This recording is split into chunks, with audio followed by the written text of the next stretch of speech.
Governor Scott, he failed. He failed the Vermont people. Rob and Alyssa Black's 23-year-old son, Andrew, loved the state of Vermont.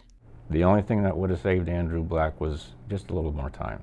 They say their son ran out of time, in crisis and in possession of a gun he had purchased that morning.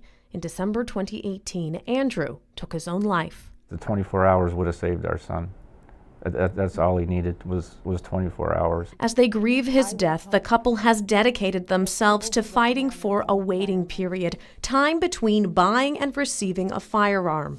The measure passed in the House and the Senate, but after 6 days on the governor's desk, Governor Phil Scott vetoed the bill.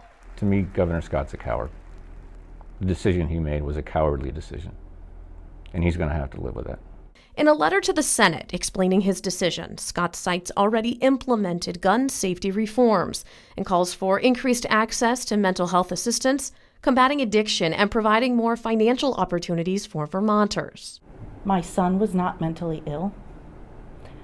My son was not a drug addict. My son had a terrific job. Rob and Alyssa believe had their son had more time, he would have made a different decision. The governor says the legislation doesn't combat the underlying issues.